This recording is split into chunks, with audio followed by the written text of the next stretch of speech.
41 নম্বর অধ্যায় বলছেন বাবুল কাইলাতে বাদাল জুম্মাতে। এই অধ্যায় হচ্ছে জুম্মার পরে দুপুরের বিশ্রাম সম্পর্কে, যে জুমার দিন সকালবেলা শোয়া যায় সুন্নাত নয়। এই যে প্রবাসীরা বা আরব দেশে যে অভ্যাসটা হয়েছে, প্রবাসী হোক আর দেশি হোক আর বিদেশি হোক, সবাই এখানে কী করে, জুমার দিন সকালবেলা ফজর পড়ে দেয় একটা ঘুম। ব্যতিক্রম এমন কেউ আছেন যে জুমার দিনে সকালবেলা মোটে ঘুমান না? একটা হাত ওঠান তো। মোটেই ঘুমান না, তারপর ডিউটি আছে। হ্যাঁ, বিনা ডিউটিতে ঘুমান না, ডিউটি আছে। মাশাআল্লাহ, এইটা হচ্ছে ওই যুগের তরিকায়। আর বাকি আমরা হচ্ছে সব সালাফ না। হ্যাঁ, আমরা এই ক্ষেত্রে সালাফি নই, কিন্তু খালাফি। বুঝতে পেরেছেন? যারা সকালবেলা ঘুমাচ্ছেন জুমার দিনে, এইটা কিন্তু সাহাবায়ে কেরামের তরিকা নয়।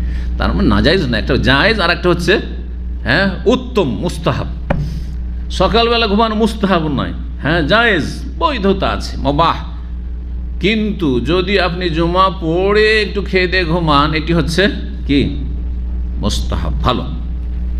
যদি এটি ইবাদতগত বিষয় নয়, আদাত, হ্যাঁ আদাতের ক্ষেত্রে বাড়াবাড়ি কিছু নেই, যেখানে যে প্রচলন রয়েছে, আর তারপরে পরিস্থিতিও বাধ্য করছে।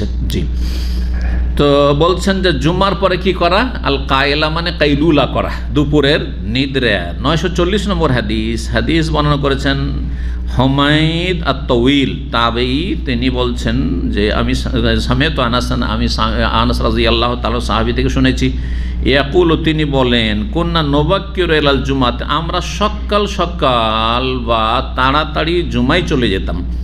সকাল সকাল মানে এই নয় যে একবারে ফজর পরেই, তবে অনেক আগে সাহাবায়ে কেরামদের সম্পর্কে অনেকে বলেছে সকাল থেকে শুরু করে দিতে, প্রথম ওয়াক্ত থেকে শুরু করে বাড়ি এলেন, আবার কিছুক্ষণ থাকার পরে তারপরে চলে গেলেন, এরকম করতেন।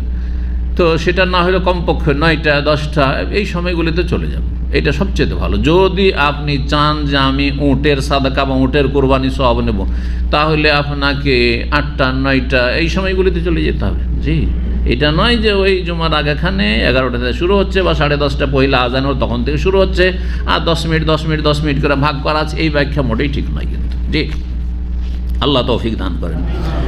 আমরা সকাল সকাল জুমায় চলে যেতাম, সুম্মা নাকিল, তারপরে জুমা পড়ে এসে কাইলুলা করতাম, দুপুরের বিশ্রাম করতাম।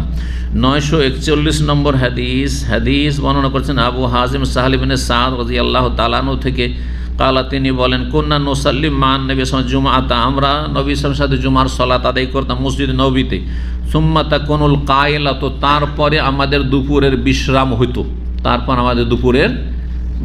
হইতো, এইখানে জুমার দীর্ঘ যে পর্ব, আমাদের 11টি পর্ব নিয়ে আলোচনা করলাম।